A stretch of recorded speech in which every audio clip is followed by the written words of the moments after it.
I found the text message on a Tuesday morning.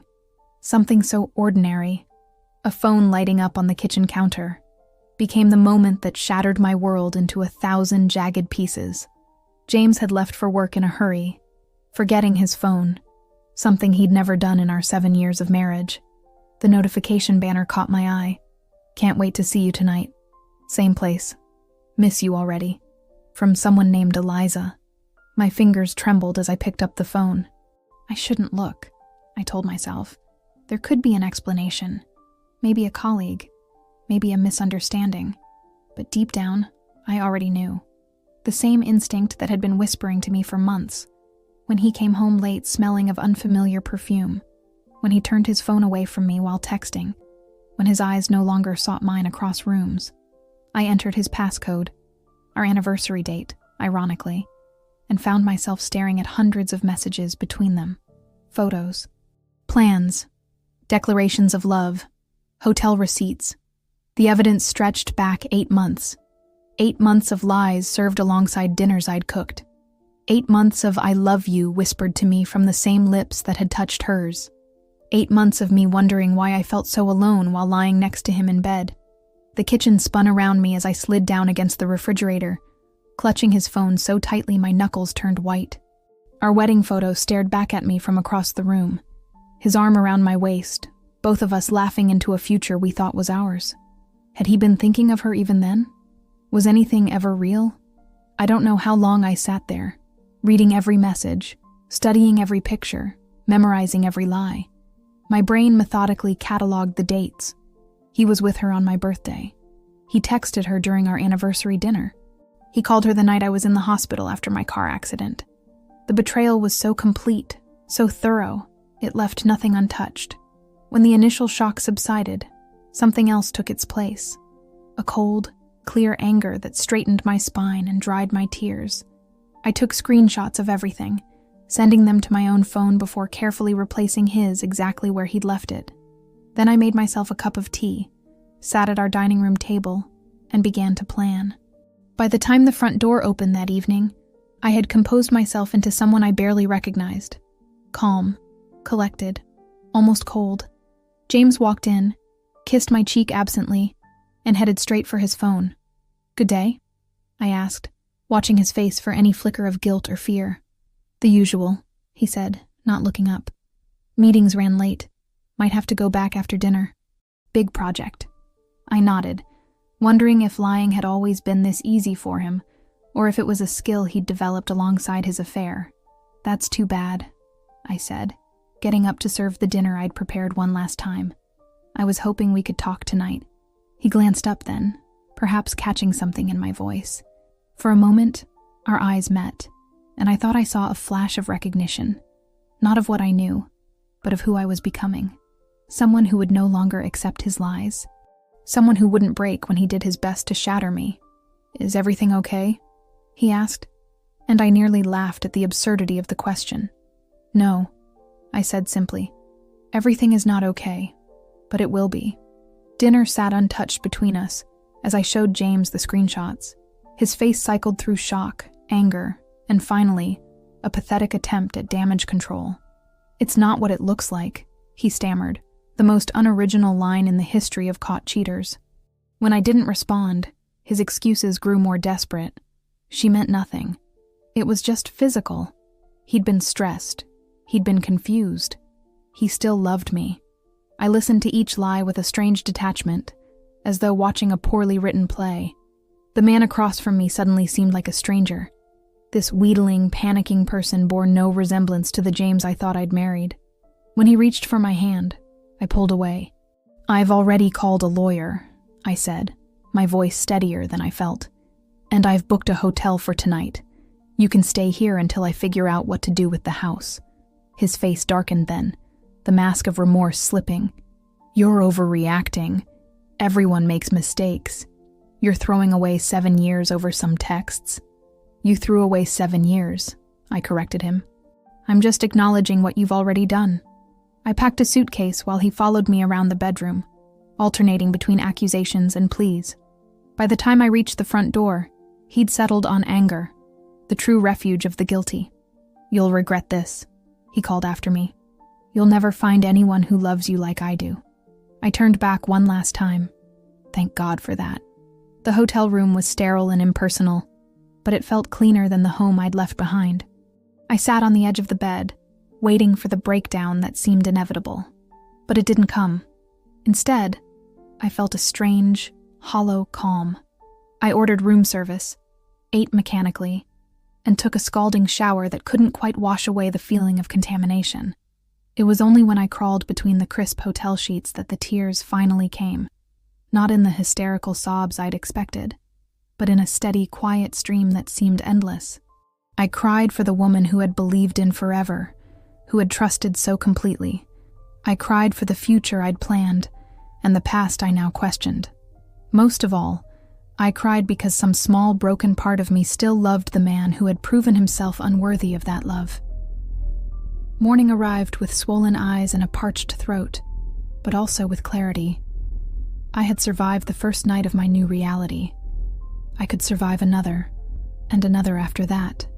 I called in sick to work, contacted a divorce attorney, and made an appointment with my doctor for STD testing. The grim practicalities of betrayal. My phone buzzed constantly with messages from James, cycling between remorse and resentment. I read each one dispassionately before silencing the notifications. His words had lost their power to move me. That afternoon, my sister Claire arrived at the hotel, her face tight with concern and barely suppressed rage. "I'll kill him," she announced as she wrapped me in a fierce hug. "Just say the word." I laughed for the first time since finding the messages, a rusty sound that surprised us both. "Get in line." She spread takeout containers across the hotel desk and forced me to eat something substantial.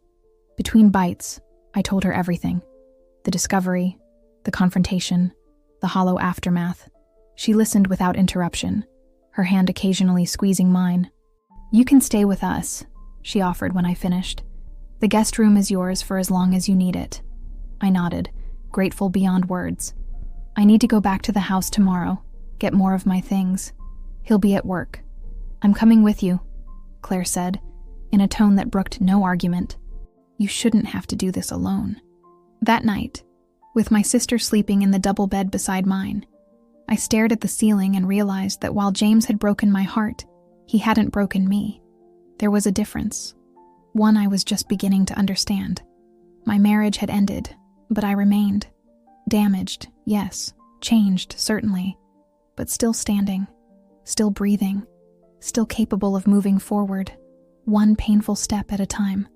2 weeks passed in Claire's guest bedroom. 2 weeks of lawyer meetings, paperwork, and numbness.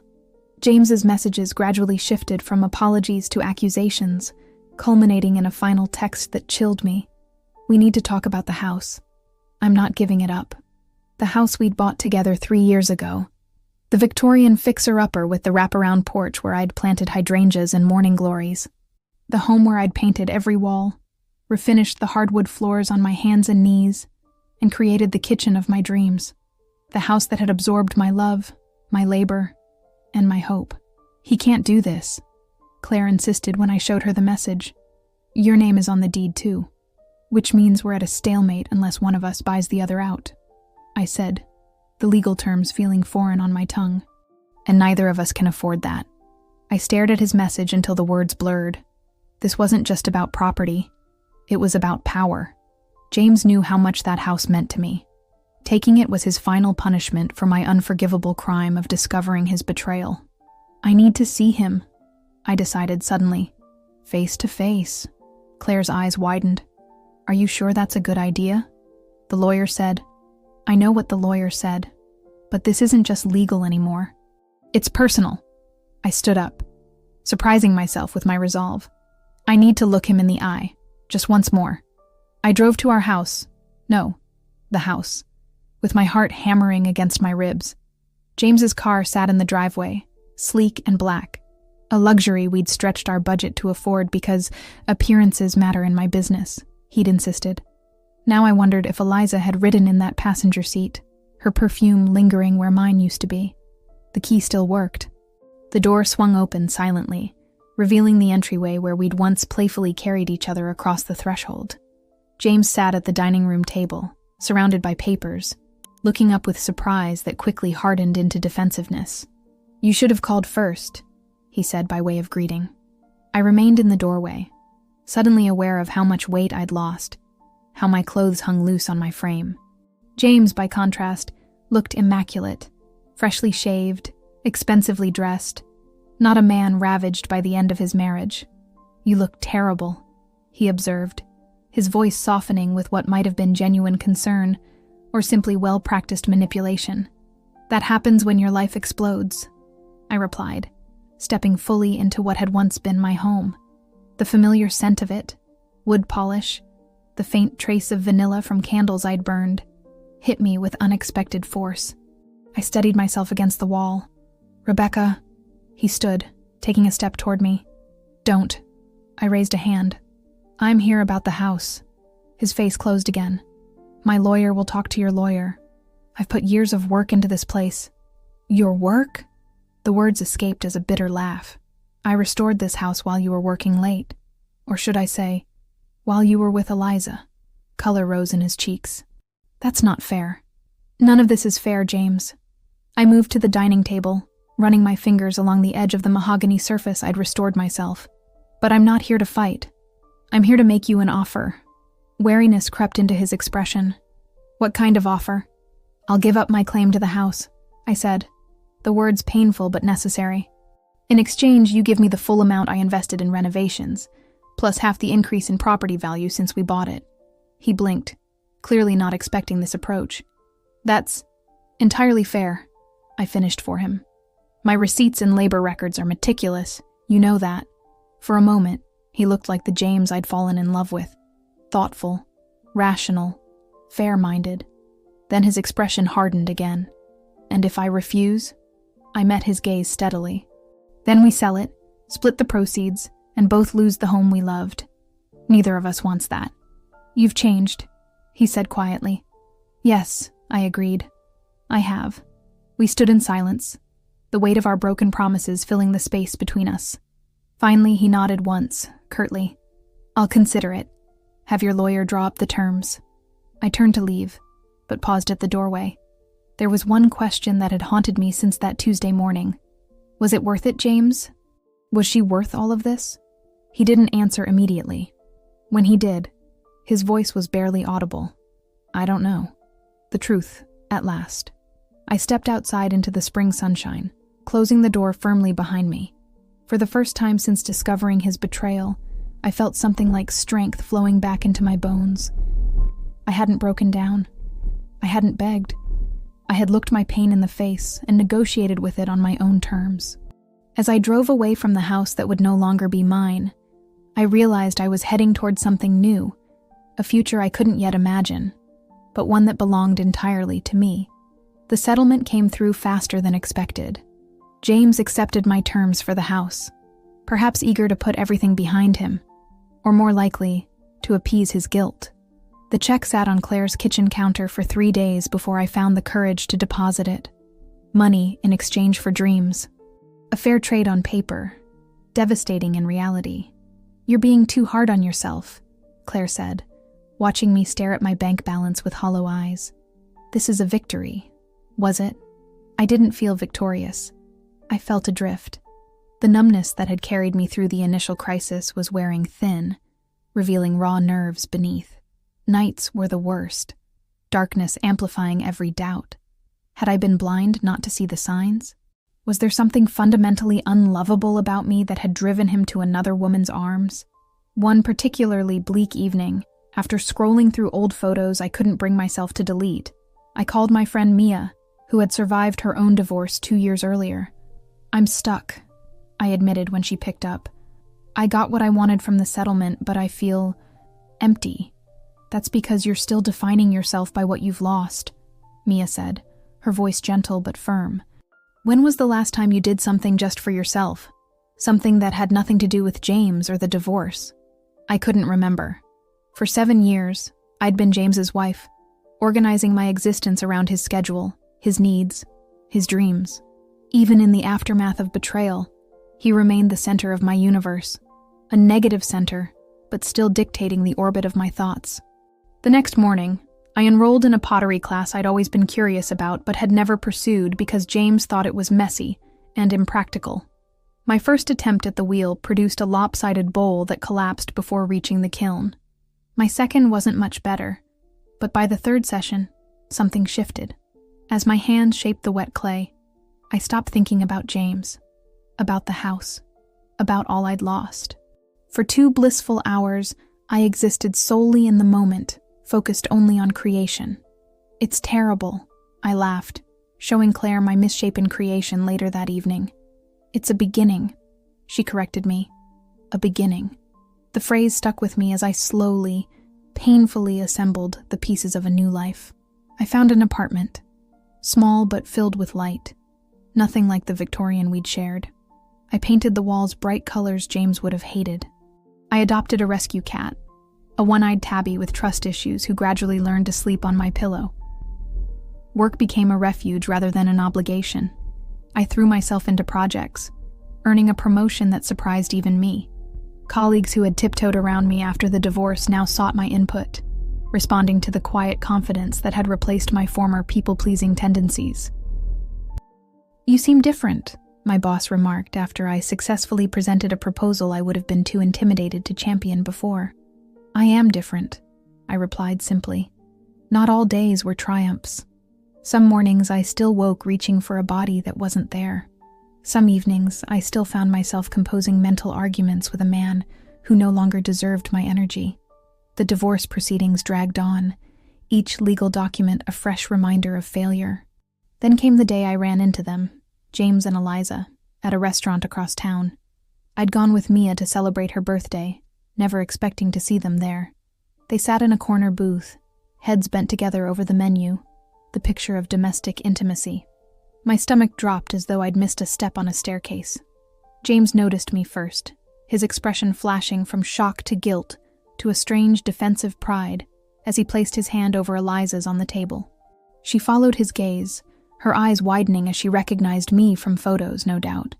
She was pretty in an obvious way, younger than I expected, her discomfort evident as she shifted in her seat. Time seemed to slow as we stared at each other across the crowded restaurant. The betrayer, the other woman, and me, the woman they had conspired to deceive. In that suspended moment, I waited for the familiar pain to overwhelm me. Instead, I felt something unexpected. Pity, not for myself, but for them, for the relationship built on deception, for the trust that would always be questionable, for the foundation of sand upon which they were attempting to build something lasting. I nodded once in their direction, then turned back to Mia, who was watching me with concern. "Are you okay?" she whispered. I considered the question carefully, surprised by the truth of my answer. Yes, I actually am. The final divorce papers arrived on a Thursday, 11 months after finding those messages on James's phone. I signed my name with a steady hand, then took myself out for dinner, a small ritual to mark the end of one chapter and the beginning of another. The restaurant was quiet, upscale, the kind of place James and I would have saved for anniversaries. I ordered champagne and raised a glass to my reflection in the window.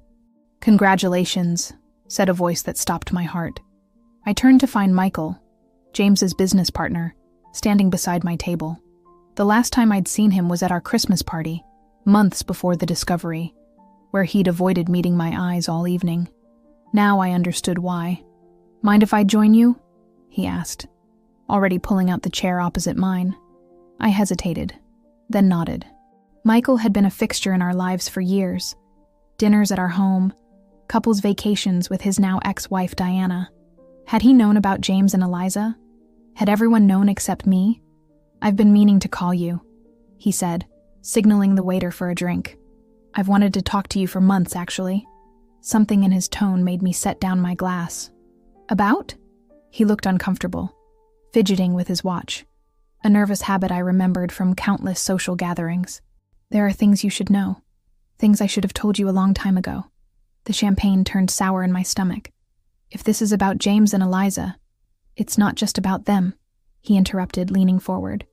"It's about Diana, and me, and why our marriage ended." The pieces clicked together with sickening clarity. "James and Diana?" Michael nodded, his expression grim. 2 years ago, a 6-month affair that ended when I caught them. James swore it was a mistake, begged me not to tell you. And I, God help me, I agreed. For the sake of the business, he said. For the sake of your marriage. The restaurant spun around me. 2 years ago, while I was renovating our kitchen, while I was nursing James through a bout of flu, bringing him soup and medicine, while I was loving him with complete trust. Diana wanted to tell you, Michael continued, his voice low. We fought about it constantly. It's part of what killed our marriage in the end. The secrets, the divided loyalties. And then, when he started up with Eliza, he trailed off, shaking his head. I told him he had to come clean to you, or I would. He promised he would end it with her, break it off cleanly. Obviously, he didn't. I sat in stunned silence, recalibrating my entire history. Not one betrayal, but 2. Not one woman, but 2. And Michael, a man I'd considered a friend, had helped conceal it all. Why are you telling me this now? I finally asked, my voice distant to my own ears. He had the grace to look ashamed. Because I'm selling my share of the business and moving to Seattle. Because I can't live with this anymore. Because you deserve to know the truth, even if it's too late. The truth, I repeated, the word bitter on my tongue. The truth is that my entire marriage was a lie. The truth is that everyone around me, including you, decided I didn't deserve honesty. Rebecca, no. I raised a hand to stop him. You don't get to ease your conscience at my expense. Not tonight. Not after nearly 3 years of silence. I stood, dropping cash on the table for my unfinished meal. But as I turned to leave, a new thought stopped me. A realization that broke through the fresh wave of betrayal. If James had been unfaithful with Diana before Eliza, if deception had been his pattern rather than an isolated mistake, then the failure of our marriage wasn't mine to bear alone. The flaw hadn't been in my love or my worth. It had been in his character all along. I sank back into my chair, suddenly needing to understand everything. Tell me all of it, from the beginning. For the next hour, Michael talked while I listened, filling in the gaps of my own history. The business trips that hadn't been entirely business. The late nights at the office when James was neither at the office nor alone. The careful choreography of lies that had surrounded me while I remained oblivious. Trusting, devoted. With each revelation, I expected fresh pain. Instead, I felt an odd sense of clarity, as though puzzle pieces were finally shifting into their proper places. The constant inadequacy I'd felt in our marriage, the subtle gaslighting, the way James had gradually undermined my confidence while presenting himself as supportive, it formed a pattern I could now recognize with brutal clarity. When Michael finally fell silent, I studied him across the table, this flawed man who had failed as both friend and ally, yet who had finally offered me the truth no one else had bothered to provide. Thank you, I said simply. He looked surprised. For what? For confirming what I needed to know. I stood again, gathering my coat and purse. I'm not broken, Michael. I never was. And that's worth everything. As I walked out of the restaurant into the cool evening air, I realized I was smiling. Not from happiness, exactly, but from the profound relief of finally understanding that the weight I'd been carrying had never been mine to bear. 18 months after the divorce, I stood in the doorway of my new home, a craftsman bungalow with a garden that bloomed wild and a porch swing that creaked in the breeze. It wasn't grand like the Victorian, but it was solid, real. Mine in a way nothing had been for a long time. That's the last box, Claire announced, setting down a carton labeled kitchen with exaggerated care. She straightened, surveying the stacks of belongings waiting to be unpacked. Are you sure you don't want help organizing all this? I'm sure, I said, handing her a cold beer from the cooler. I want to do it myself, figure out where everything belongs now. She understood. In the months after learning about James's pattern of infidelity, I'd methodically rebuilt my life around new truths. The promotion at work had led to another, then an opportunity to head a new department. The pottery class had evolved into a small side business, my imperfect creations finding homes with people who appreciated their uniqueness. The one-eyed cat had been joined by a 3-legged dog, both of them now exploring their new territory with curious sniffs. To fresh starts, Claire said, raising her bottle in a toast. And hard-won wisdom, I added. After she left, I sat alone on my new porch swing, watching the sunset paint the sky in impossible colors. There was a time when solitude had terrified me, when I'd filled every moment with noise and distraction to avoid confronting the emptiness. Now I welcomed these quiet moments, savoring the peace I'd fought so hard to find. My phone buzzed with a text from Mia. "Housewarming party this weekend. The gang wants to celebrate properly." I smiled, thinking of the new friends who had entered my life, Mia's eclectic circle of artists and writers, the women from my support group, colleagues who had become confidants, people who knew me as I was now, not as an extension of a failed marriage.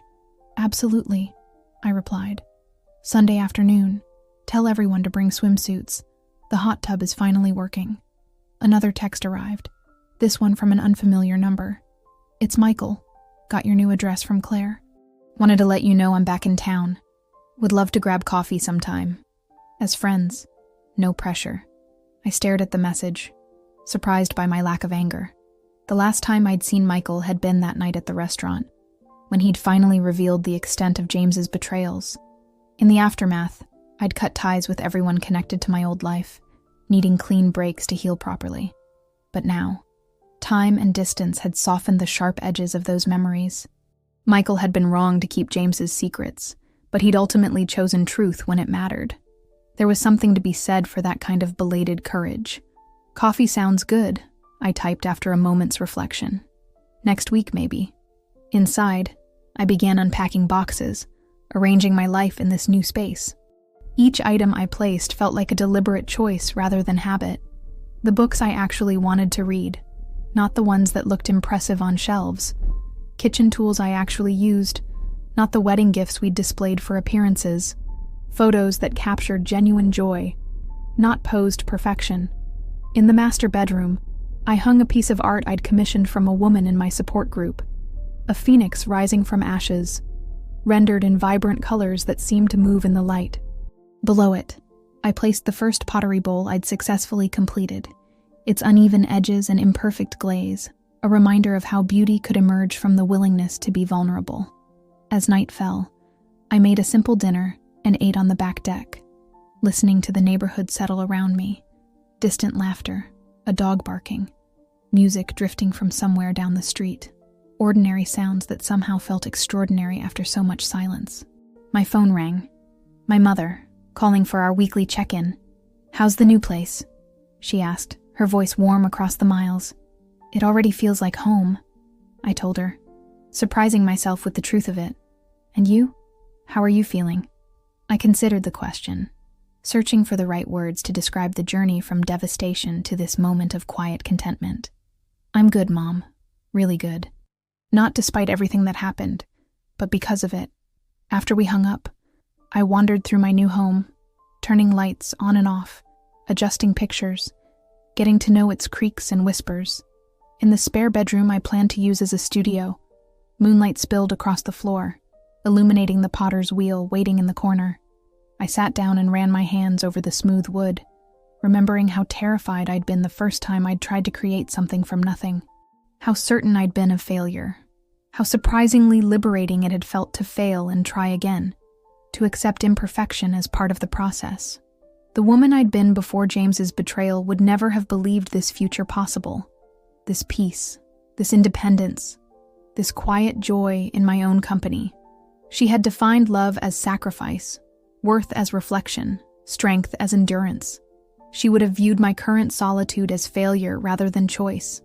I wished I could reach back through time and tell her what I now knew, that losing what we think we can't live without sometimes reveals what was within us all along, that rebuilding isn't just about replacing what was lost, but about creating something stronger in its place, that healing isn't a destination, but a path, uneven, unexpected, and entirely your own.